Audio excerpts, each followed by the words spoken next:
Everyone, welcome back to my channel. Last క్లాస్లో మనము మృత్తికలు ఎలా ఏర్పడతాయి, దేనివల్ల ఏర్పడతాయి అనే దాని గురించి అయితే నేర్చుకున్నాం కదా అండి.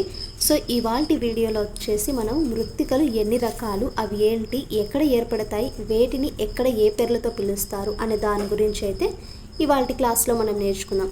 సో క్లాస్ అనేది చాలా ఇంట్రెస్టింగ్గా ఉంటుంది, ప్లస్ చాలా బాగుంటుందండి. ఎక్కడ కూడా స్కిప్ చేయకోకుండా లాస్ట్ వరకు అయితే చూడండి. అలాగే మీకు నచ్చినట్లుగా అయితే మన ఛానల్ని ఇప్పుడే లైక్ చేసి, షేర్ చేసి, సబ్స్క్రైబ్ చేయడం మాత్రం మర్చిపోకండి.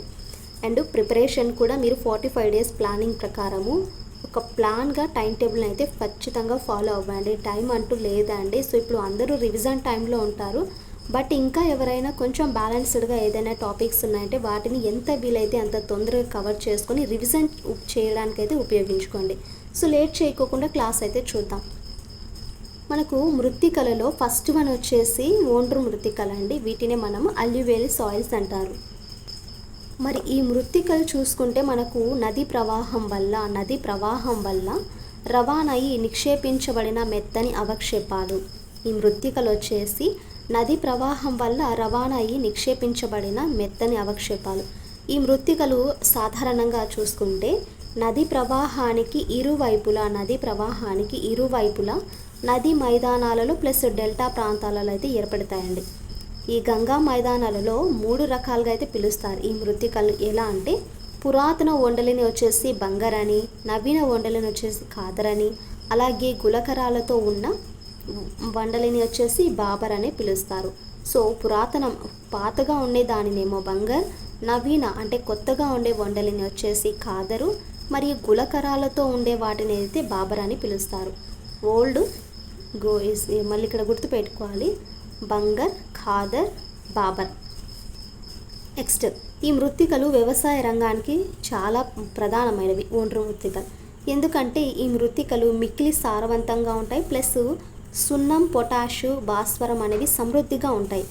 బట్ అయితే ఈ నత్రజని జీవ సంబంధ పదార్థాలు తక్కువ మోతాదులో అయితే ఉంటుంది, కాబట్టి నత్రజని ఎరువులను ఎక్కువ మోతాదులో వాడవలసి అయితే ఉంటుంది ఈ మృత్తికల్లో. మెయిన్గా మనకు చూసుకుంటే సున్నం, పొటాషు, భాస్వరం అనేది ఎక్కువగా ఉంటుంది, బట్ తక్కువ మోతాదులో ఏదైనా ఉందంటే అది నత్రజని. ఇది జీవ సంబంధ పదార్థాలు కదా, కాబట్టి ఈ నత్రజని ఎరువులు అనేవి ఎక్కువ మోతాదులో ఈ మృత్తికల్లో వాడాల్సి అయితే ఉంటుంది. మరి చూసుకున్నట్లుగా అయితే ఒండ్రు మృత్తికలు దేశం మొత్తం మనకు భూభాగంలో చూసుకుంటే 23.40% అయితే ఉన్నాయండి. ఈ మనకు అల్యూవియల్ సాయిల్స్ వచ్చేసి మన యొక్క దేశం మొత్తం భూభాగంలో ఎంతవరకు విస్తీర్ణంలో విస్తరించి ఉన్నాయంటే 23.40% వరకు విస్తీర్ణంలో అయితే ఉన్నాయి. ఉత్తరాన చూసుకుంటే పంజాబ్ నుంచి అస్సాం వరకు గంగా సింధు మైదానము, గోదావరి, మహానది, కృష్ణ, కావేరీ నది లోయలు, అలాగే డెల్టాలోను నర్మదా, తపతి నది లోయల నుంచి విస్తరించి అయితే ఉన్నాయి. అండ్ ఈ ప్రాంతాలు వచ్చేసి సస్యశ్యామలంగా ఉండడం వల్ల ఎక్కువగా జనసాంద్రత కలిగిన ప్రాంతాలుగా మారి ప్రపంచంలోనే పురాతన సాంస్కృతిక కేంద్రాలుగా అయితే విరజిల్లుతున్నాయి. ఉత్తరాన చూసుకుంటే మనకు పంజాబ్ నుంచి అస్సాం వరకు అంటే ఇక్కడ ఉండే ప్లేసెస్ అన్నీ కవర్ అవుతాయి. గంగా సింధు మైదానం కానీ, గోదావరి, మహానది, కృష్ణ, కావేరి నదులు చూసుకుంటే, అలాగే డెల్టాల్లో చూసుకుంటే నర్మదా అండ్ తపతి నదుల వరకు అయితే విస్తరించి ఉన్నాయి. ఇది మనకు ఒండ్రు మృత్తికల గురించి అయితే అండి. నెక్స్ట్ వన్ చూడండి, నల్లరేగడి మృత్తికలు. ఫస్ట్ అల్యూవియల్ సాయిల్స్ ఏది చూసుకున్నాం కదా. నెక్స్ట్ మనకు బ్లాక్ సాయిల్స్. అండ్ ఈ నేలలు ఎక్కువగా బ్లాక్ కలర్స్లో ఉండడం వల్ల, నల్ల రంగులో ఉండడం వల్ల వీటిలో ఎక్కువ శాతం ఏమని ఉంటుంది, మెత్తని ఇనుప పదార్థం ఉండడం వల్ల నల్లటి రంగు అనేది వచ్చింది. ఎక్కువ శాతము మెత్తని ఇనుప పదార్థం ఉండడం వల్ల నల్లటి రంగు అనేది వచ్చింది. ఈ నల్ల రేగడి నేలలనే రేగుర్, చెర్నోజెమ్ నేలలని కూడా పిలుస్తారు. నల్లరేగడి నేలలను రేగుర్, చెర్నోజెమ్ నేలలని కూడా పిలుస్తారు. అండ్ ఇవి ఎక్కువగా బంకమన్ను శాతాన్ని కలిగి ఎక్కువ రోజులు తేమ నిల్వ చేసుకునే శక్తిని అయితే కలిగి ఉంటాయి. మనకు బంకమన్ను అప్పుడప్పుడు మన యొక్క పొలాలలో వెళ్తే ఇట్లా బంకమన్ను ఉంటుంది కదా అండి, ఆ బంకమన్ను శాతం అనేది కలిగి ఎక్కువ రోజులు తేమ అనేది నిల్వ చేసుకునే శక్తి వీటికైతే ఉంటుంది. అండ్ ఈ నేలలు దేనికి ఎక్కువగా అనుకూలంగా ఉంటాయంటే ప్రతి పంటకు అనుకూలమైన నేలలే ఈ నల్లరేగడి మృత్తికలు. అందువల్ల వీటిని నల్లటి పత్తి నేలలు, బ్లాక్ కాటన్ సాయిల్స్ అని అంటారు. ఈ నేలల్లో ఎక్కువగా పండేది ఏదైనా అనుకూలంగా అంటే పత్తి పంట, కాబట్టి వీటిని నల్లటి పత్తి నేలలు అనేసి అంటారు. అండ్ ఈ నల్లరేగడి నేలలు లావా, నీస్, గ్రానైట్ శిలలు శైథిల్యానికి గురి కావడం వల్ల ఏర్పడతాయి. ఈ నేలలు black soils lava, gneiss, granite శిలలు శైథిల్యానికి గురైనప్పుడు ఇవి ఏర్పడతాయి. అండ్ మనకు పత్తి పండించే ప్రాంతాలు ప్రధానంగా చూసుకుంటే ఈ నేలలు ఉన్న చోటనే అధికంగా ఉంటాయి. మనకు ఈ పత్తి అనేది పండించే ప్రాంతాలు ప్రధానంగా ఈ నేలలు అంటే బ్లాక్ సాయిల్స్ ఉన్న చోటనే ఎక్కువగా పండడానికి అయితే ఆస్కారం ఉంటుంది. అండ్ ఈ నేలలో చూసుకుంటే పొటాషియం, సున్నం, అల్యూమినియం, కాల్షియం, మెగ్నీషియం ఎక్కువగా, నత్రజని, ఫాస్ఫరిక్ ఆమ్లం, హ్యూమస్ పదార్థాలు తక్కువ మోతాదులో అయితే ఉంటాయి. ఎక్కువగా ఉండే పదార్థాలు ఏంటంటే పొటాషియం, అలాగే సున్నం, అల్యూమినియం, కాల్షియం, మెగ్నీషియం. మరి తక్కువ మోతాదులో ఏదైనా ఉన్నాయంటే అవి మనకు నత్రజని, ఫాస్ఫరిక్ ఆమ్లం, హ్యూమస్ పదార్థాలు తక్కువ మోతాదులో అయితే ఉంటాయి. అండ్ ఈ నల్లరేగడి నేలలు మనకు దేశం మొత్తం భూభాగంలో చూసుకుంటే 24.12% వరకు అయితే ఆక్రమించున్నాయి. ఇక్కడ చూసుకుంటే మనకు 23.40 ఉందండి. ఇక్కడ చూసుకుంటే 24.12% అయితే ఉంది. ఈ నల్లరేగడి నేలలు దేశం మొత్తం భూభాగంలో చూసుకుంటే 24.12% వరకు ఆక్రమించి ఉన్నాయి. అండ్ ఇవి దక్కన్ లావా పీఠభూమి ప్రాంతాలైన మధ్యప్రదేశ్, మహారాష్ట్ర, గుజరాత్, ఆంధ్రప్రదేశ్, కర్ణాటక, తమిళనాడులో కొన్ని ప్రాంతాలలో ఈ నేలలు అనేవి విస్తరించున్నాయి. ఈ నేలలు తక్కువ ఎరువుల వాడకంతో ఎక్కువ దిగుబడినవి ఇస్తాయి. దీనికి ఎరువులు అనేవి తక్కువగా ఉన్నా కూడా వాడకంతో ఎక్కువ దిగుబడినైతే ఇస్తాయి. నెక్స్ట్ వన్ రెడ్ సాయిల్స్, ఎర్ర మృత్తికలు. తక్కువ వర్షపాతం ఉండే ప్రాంతంలో అధిక ఉష్ణోగ్రతల వల్ల స్ఫటిక రూపాంతర శిలలు శైథిల్యం ఈ మృత్తికలు ఏర్పడతాయి. దేనివల్ల అంటే అధిక ఉష్ణోగ్రతల వల్ల స్ఫటిక రూపాంతర శిలలు శైథిల్యం చెంది మృత్తికలు ఏర్పడతాయి. ప్లస్ తక్కువ వర్షపాతం ఉండే ప్రాంతాలలో కూడా ఈ ఎర్ర మృత్తికలు అనేవి ఏర్పడతాయి. ఈ మృత్తికలు కొన్ని ప్రాంతాలలో సచిద్రంగాను, మరికొన్ని ప్రాంతాలలో సులభంగా చూర్ణమయ్యే విధంగా అయితే ఉంటాయి. కరిగే గుణం కలిగిన ఈ లవణాలు ఈ మృత్తికలలో స్వల్ప పరిమాణంలో అయితే ఉంటాయి. అండ్ ఈ నేలలు వర్షాధార పంటలకు చాలా అనువైనవి కూడా. ఈ రెడ్ సాయిల్స్లో ఇనుము ఎక్కువ మోతాదులో అయితే ఉంటుందండి. రెడ్ సాయిల్స్లో చూసుకుంటే ఎక్కువ మోతాదులో ఉండేది ఏదంటే ఇనుము, ఐరన్. అయితే నత్రజని, భాస్వరం, హ్యూమస్, ఫాస్ఫరిక్ ఆమ్లం, సున్నం తక్కువ మోతాదులో అయితే ఉంటాయి. తక్కువ మోతాదులో ఉండే పదార్థాలు ఏంటంటే నత్రజని, భాస్వరం, హ్యూమస్ అండ్ ఫాస్ఫరిక్ ఆమ్లం, సున్నం తక్కువ మోతాదులో అయితే ఉంటాయి. అందువలనే ఈ మృత్తిక ఎక్కువగా డ్రైగా అయితే ఉంటుంది. రెడ్ సాయిల్స్ అనేవి తక్కువ మోతాదులో, ఇక్కడ ఉండేవన్నీ తక్కువ మోతాదులో ఉండడం వల్ల ఈ సాయిల్ అనేది మనకు ఎక్కువ డ్రైగా ఉండడం అయితే జరుగుతుంది. అండ్ ఈ మృత్తికలు మన భారతదేశంలో ఎంత భాగంలో విస్తరించి ఉన్నాయండి? 29.08% వరకు అయితే ఉన్నాయి. 29.8% వరకు ఈ మృత్తికలు భారతదేశంలో విస్తరించి ఉన్నాయి. అండ్ ఇవి మెయిన్గా తమిళనాడు, కర్ణాటక, మహారాష్ట్ర ఆగ్నేయ ప్రాంతము, అలాగే ఆంధ్రప్రదేశ్ దక్షిణ తూర్పు ప్రాంతము, మధ్యప్రదేశ్ తూర్పు ప్రాంతము, ఒరిస్సాలోని, ఛత్తీస్గఢ్లోని చోటా నాగ్పూర్ ప్రాంతాలలో ప్రధానంగా ఈ మృత్తికలు అనేవి విస్తరించి ఉన్నాయి. ఇండియా వైడ్గా చూసుకుంటే మన భారతదేశంలో చూసుకుంటే 29.08%, అలాగే తమిళనాడు, కర్ణాటక ఇక్కడ ఉండే స్టేట్స్లో అన్నిటికన్నా విస్తరించి అయితే ఉన్నాయి. Next laterite soils. అధిక వర్షపాతం, ఉష్ణోగ్రత వల్ల ఆర్ద్ర, అనార్ద్ర, శీతోష్ణ స్థితులలో అధిక నిక్షాళన వల్ల ఏర్పడే అంతిమ మృత్తిక రకమే ఈ లాటరైట్ మృత్తిక. శిలాశిథిల పదార్థాల నుండి సున్నం, సిలికా నిక్షాళనం చేయబడి ఇనుము, అల్యూమినియం ఆక్సైడ్లు అధిక మోతాదులో మృత్తికలలో మిగిలాయి. ఇనుముతో కూడిన మిశ్రమం ఎక్కువగా ఉండడం వల్ల ఈ మృత్తికలు ఎరుపు రంగులో ఉంటాయి. ఇనుముతో కూడిన మిశ్రమం ఎక్కువ అయితే ఈ మృత్తికలు రెడ్ కలర్లో అయితే ఉంటాయి. అండ్ ఇవి సారవంతమైన మృత్తిక అయితే కాదు. అందువల్ల వ్యవసాయానికి కూడా పనికిరాదు. ఇదైతే వ్యవసాయానికి కూడా అనుకూలమైనది కాదు.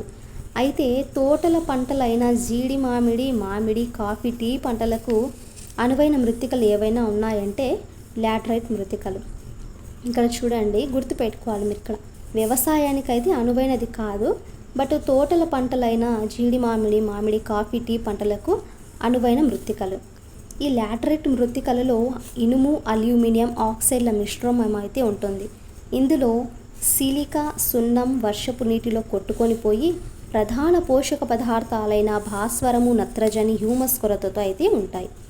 అండ్ ఈ నేలలు మన దేశంలో 4.30% మాత్రమే, తక్కువ చూడండి. ఈ నేలలు మన దేశంలో 4.30% ప్రాంతంలో అయితే విస్తరించి ఉన్నాయి. పీఠభూమిలో ఉండే ఎత్తు ప్రాంతాలు కానీ, కొండ ప్రాంతాలైన పశ్చిమ కనుమలు కానీ, ఛత్తీస్గఢ్, తమిళనాడు, కేరళ, కర్ణాటక, ఆంధ్రప్రదేశ్, ఒరిస్సా, పశ్చిమ బెంగాల్, అస్సాంలో మెయిన్గా ప్రధానంగా ఉండే ఈ మృత్తికలు అనేవి విస్తరించి ఉన్నాయి. అండ్ ఈ మృత్తికలను ఇటుకలుగా కోసి గృహ నిర్మాణంలో కూడా విరివిగా ఉపయోగిస్తూ ఉంటారండి. అండ్ నెక్స్ట్ వన్ చూడండి, పర్వత మృత్తికలు. ఈ నేలలు ఎక్కువగా వృక్ష సంపద ఉన్న కొండ పర్వత శ్రేణులలో వివిధ ఎత్తు ప్రాంతాలలో అయితే ఏర్పడతాయి. అండ్ ఈ నేలలు సంపూర్ణ పరిమితికి అయితే చెందినవి. ఈ నేలలు ఎక్కువగా వృక్ష సంపద ఉన్న కొండ పర్వత శ్రేణులలో అలాగే ఎత్తు ప్రాంతాలలో అయితే ఏర్పడతాయి. ఈ నేలలు సంపూర్ణ పరిణితి చెందినవి. భాస్వరం కానీ, పొటాషియం, సున్నం తక్కువ మోతాదులు అయితే ఉంటాయి. ఇవి పండ్ల తోటలకు అనుకూలమైనవి. ఈ పర్వత మృత్తికలు అనేవి పండ్ల తోటకు అనుకూలంగా ఉంటాయి.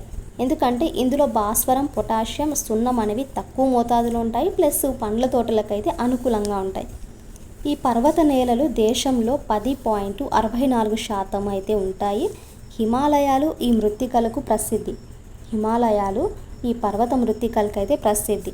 ఈ నేలలు ఉత్తర భారతదేశంలోని ఇతర పర్వతాలు, దక్షిణ భారతదేశంలోని వింధ్య, సాత్పుర, పశ్చిమ కనుమలలో ఎక్కువ విస్తరించి ఉన్నాయండి. ఎక్కడ? ఉత్తర భారతదేశంలో చూసుకుంటే ఇతర పర్వతాలలో, దక్షిణ భారతదేశంలో చూసుకుంటే వింధ్య, సాత్పుర, పశ్చిమ కనుమలలో ఎక్కువగా విస్తరించి అయితే ఉన్నాయి. నెక్స్ట్ వన్, ఎడారి ఇసుక మృత్తికలు. ఈ నేలలు శుష్క, అర్ధశుష్క ప్రాంతాలలో అధిక ఉష్ణోగ్రత, అల్ప వర్షపాతం వల్ల ఏర్పడతాయి. ఈ ఎడారి ఇసుక మృత్తికలు శుష్క, అర్ధశుష్క ప్రాంతాలలో అధిక ఉష్ణోగ్రత ప్లస్ అల్ప వర్షపాతం, తక్కువ వర్షపాతం వల్ల అయితే ఏర్పడతాయి. వాయు నిక్షేపిత ఇసుక దిబ్బలు, వీటిని లోయస్ అంటారండి. ఈ నిక్షేపిత ఇసుక దిబ్బలు కూడా ఈ నేలలకు కిందికి అయితే వస్తాయి. ఈ మృత్తికలలో లవణ పదార్థాలు చాలా ఎక్కువ స్థాయిలో అయితే ఉంటాయి. హ్యూమస్ అనేది తక్కువ స్థాయిలో అయితే ఉంటుంది. నీటిపారుదల సౌకర్యాలు ఉంటే ఈ మృత్తికలు వ్యవసాయానికి అనువైనవి. బట్ ఇక్కడ వర్షపాతం అనేది లేదు, నీటిపారుదల సౌకర్యాలు అనేవి లేదు. సో ఒకవేళ నీటిపారుదల సౌకర్యాలు ఉంటే ఈ మృత్తికలు వ్యవసాయానికి కూడా అనుకూలంగా అయితే ఉంటాయి. ఎడారి నేలలో ఫాస్ఫేటు, ఫాస్ఫరిక్ ఆమ్లం ఎక్కువ మోతాదులో ఉంటాయి. నత్రజని, భాస్వరం, ఇనుము తక్కువ మోతాదులో అయితే ఉంటుంది. ఈ నేలలు దేశంలో చూసుకుంటే 8.46% భూభాగంలో విస్తరించి అయితే ఉంటాయి.